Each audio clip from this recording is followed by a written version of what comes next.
Hello बच्चों, क्या हाल चाल? बढ़िया एकदम। तो आज हम पढ़ेंगे हमारा नया टॉपिक जिसका नाम है स्टोक्स थ्योरम। असल में होता क्या है कि friction between solid surface and liquid surface, इनके दो केस जो है वो बनते हैं। एक केस की बात हमने कल करी थी जिसके अंदर हमने फॉर्मूला देखा था कि विस्कस फोर्स क्या होता है। विस्कस फोर्स का फॉर्मूला निकल के हमारे पास आया था माइनस के ईटा ए डीवी अपॉन डीजेड। ठीक, ये क्या होता है? जब सरफेस कांटेक्ट होता है वहां पर ये फॉर्मूला लगता है। लेकिन तब क्या होगा जब कोई सॉलिड ऑब्जेक्ट किसी फ्लूइड के अंदर पूरा डूब जाए और फिर मूव करने लगे, तब उसके ऊपर जो विस्कस फोर्स होगा या आप कह लीजिए फ्रिक्शन होगा, उसका क्या फॉर्मूला बनेगा। तो इसी की बात हम आज स्टोक्स थ्योरम के अंदर करेंगे। साथ में इसके अंदर हम देखेंगे कि टर्मिनल वेलोसिटी जो है वो क्या चीज होती है। तो आइए सबसे पहले आप इसका स्क्रीनशॉट ले लीजिए। ठीक, ले लिया होगा। अब हम देखते हैं हमारा फर्स्ट पॉइंट कि the viscous force on A object which is emerged inside fluid and moves through it. हम उस विस्कस फोर्स को आज निकालेंगे किस कंडीशन में? जब एक ऑब्जेक्ट फ्लूइड के अंदर पूरा चला जाए और फिर उस फ्लूइड के अंदर मूव करने लगे।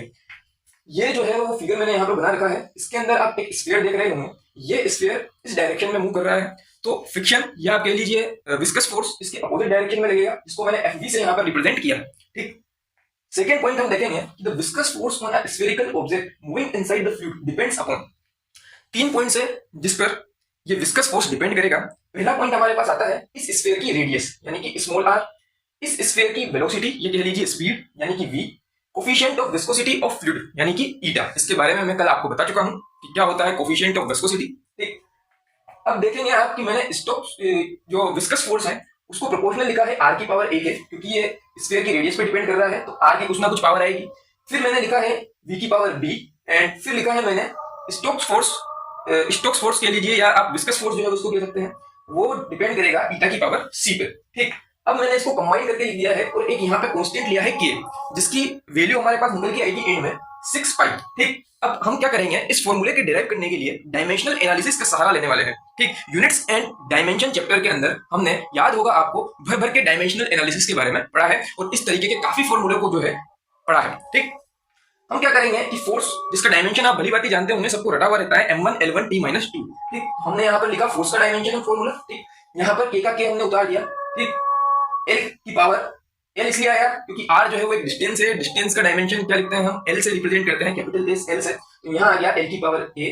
ठीक, वेलोसिटी का क्या होता है? वेलोसिटी होता है डिस्प्लेसमेंट पर यूनिट टाइम, या स्पीड के लीजिए डिस्टेंस पर यूनिट टाइम, उसका होता है हमारे पास lt माइनस 1। तो lt माइनस 1 का पावर हमने b लगाया। ठीक, क्योंकि यहाँ पूरे b का जो पावर है वो b है। फिर हमने ईटा, ईटा की बात जो है वो हमने कल करी थी कि कोफिशिएंट ऑफ विस्कोसिटी का मैंने आपको कहा था कि इसका डायमेंशन बहुत इंपॉर्टेंट है, रट लीजिएगा। इसका क्या होता है हमारे पास? m l minus 1 t minus 1 का होल पावर हमने लगाया c। ठीक, अब हम क्या करेंगे नेक्स्ट स्टेप में, ये जो पावर्स है इनको हम इक्वेट करेंगे। ठीक, यहां से हमारे पास m का कुल पावर क्या बना? c। ठीक, l का पावर क्या बना हमारे पास? a plus b minus c।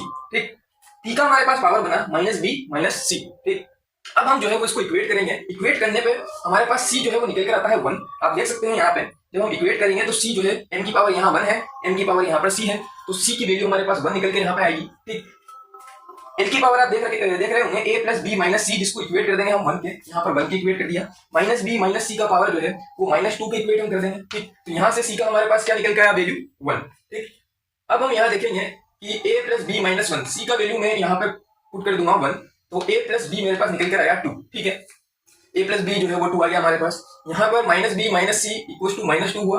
ठीक, माइनस अगर कॉमन ले तो ये 2 का जो माइनस है उससे कट जाएगा। ठीक, यहाँ से निकल कर आता है finally b plus C equal to 2। C का हमारे पास पहले से वैल्यू निकला हुआ है 1, अगर हम इसमें पुट कर देते हैं तो b का वैल्यू हमारे पास क्या आ जाएगा? 1। ठीक, अब हम क्या करेंगे कि a plus B is equal to 2 है, तो यहाँ से इसमें b का वैल्यू पुट कर देंगे तो a का वैल्यू हमारे पास यहाँ पर निकल के आएगा 1। तो आप देख रहे होंगे कि a b और c तीनों का वैल्यू 1 जो है हमारे पास निकल के आया है। ठीक, अब इस फॉर्मूले में अगर हम इसको पुट करें तो हमारे पास क्या आएगा? एफ वी इक्वल्स टू के, आर की पावर 1, वी की पावर 1, ईटा की पावर 1। ठीक, अब मैंने आपको बताया था कि के जो है वो हमने एक कांस्टेंट टर्म लिया है जिसका वैल्यू जो है वो एक्सपेरिमेंटली निकाला गया है, जो आता है हमारे पास 6 पाई। ठीक, के की वैल्यू जब हम 6 पाई पुट करेंगे 6 पाई, तो हमारे पास जो विस्कस फोर्स है उसका फॉर्मूला निकल कर आ जाएगा F V is equal to 6 pi eta R V, जो कि सबसे ज्यादा इंपॉर्टेंट है और इसी को हम कहते हैं स्टोक्स थ्योरम। ठीक, तो यहां तक जो है वो स्टोक्स थ्योरम कंप्लीट हो चुकी है। अब हम आगे देखेंगे कि क्या होती है टर्मिनल वेलोसिटी।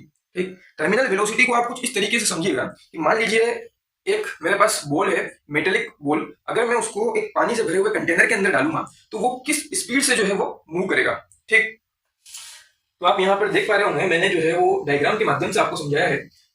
यहाँ पे गौर करिए कि ये जो है वो एक स्फीयर है, ठीक। इसको मैंने जैसे ही एक फ्लूइड के अंदर डाला तो इसका जो वेट है वो डाउनवर्ड डायरेक्शन में लगेगा, ठीक। विस्कस फोर्स जो है वो इस पे अपवर्ड डायरेक्शन में लगेगा। क्यों? क्योंकि हमेशा जो है वेलोसिटी के अपोजिट डायरेक्शन, जिस डायरेक्शन में एक्सेलरेशन होता है उस डायरेक्शन के अपोजिट में जो है लगेगा। एफवी जो है वो इसके अपवर्ड डायरेक्शन में लग रहा है। और यहाँ पर आया यू। यू की बात हम पहले कर चुके हैं। यू हमने देखा था अपथ्रस्ट, ठीक है, जिसका वैल्यू होता है वी रो जी, पता होगा आपको, वी रो जी, ठीक। जहां पर वी जो है वो हमारे पास होता था उस सॉलिड का वॉल्यूम, रो हमारे पास होता था जिस फ्लूइड के अंदर हमने डाला है उसका डेंसिटी, और जी जिसको कि आप जानते ही है, ठीक।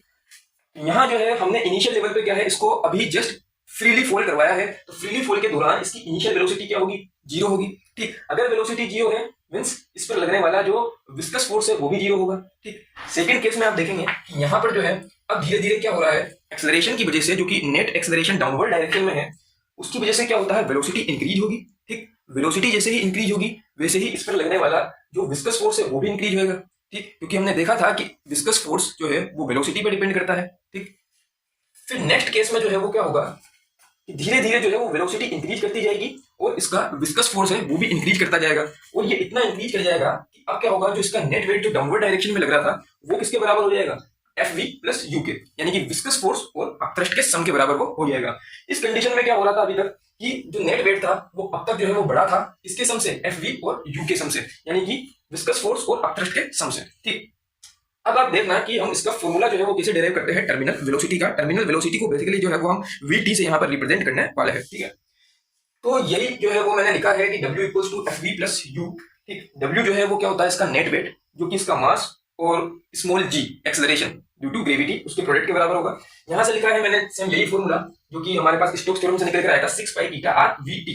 वी की जगह वी टी ले लिया है यहाँ पे टर्मिनल वेलोसिटी के लिए, प्लस वी रो जी, ठीक। वी रो जी जो कि अपथ्रस्ट का फॉर्मूला होता है। यहाँ पर वी के बारे में मैं बता चुका हूँ आपको कि जो सॉलिड हमने फ्लूइड के अंदर डाला है उसका वॉल्यूम ये होगा। रो जो है वो क्या होगा, डेंसिटी जिस फ्लूइड की है वो, और जी जो है वो आप जानते ही है, ठीक। यहाँ से मास जो है वो हमारे पास क्या आ जाएगा, मास इज इक्वल टू क्या हो जाएगा हमारे पास, डेंसिटी इंटू वॉल्यूम। तो डेंसिटी और वॉल्यूम जो है वो हमारे पास हो गया, ठीक। यहाँ से जो है वो हमने सेम टू सेम यहाँ पर नीचे उतारा है। तो यहाँ से वीटी को अगर हम सेपरेट करके लिखे तो हमारे पास आ जाएगा वी जी ब्रैकेट में sigma minus row.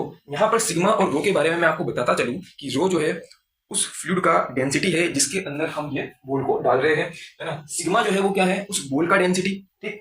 Sigma 6 pi eta are, ठीक। यहाँ पर हम क्या करेंगे कि वी जो कि वॉल्यूम था उस बॉल का, बॉल स्फीयर की फॉर्म में थी तो उसका हमारे पास वॉल्यूम क्या आ जाएगा, 4/3 पाई आर क्यूब। आर जो है वो उस बॉल का रेडियस होगा, ठीक। यहाँ से जो कर रहा था उसको मैंने काट दिया है, आप देख सकते हैं पूरी कैलकुलेशन। फाइनली वीटी जो है हमारे पास निकल कर आता है 2/9 R square upon beta sigma minus rho into G. ये जो है वो टर्मिनल वेलोसिटी का फॉर्मूला हमारे पास निकल कर आ जाता है। कोई बॉल को जब हम लिक्विड में डाले या किसी भी फ्लूइड में डाले तो फाइनली उसकी टर्मिनल वेलोसिटी जो है वो क्या होती है, उसका फॉर्मूला हमारे पास ये निकल कर आया है। यहाँ पर सिग्मा जो देख सकते हैं डेंसिटी ऑफ सॉलिड है, रो जो है वो फ्लूइड की डेंसिटी है, आर जो है वो इस स्फेरिकल सॉलिड की रेडियस है, ठीक। नेक्स्ट पॉइंट में मैंने क्या बताया आपको, वी यानी कि जो वेलोसिटी है और टाइम उसके बीच में कर्व मैंने यहाँ पे बनाया है।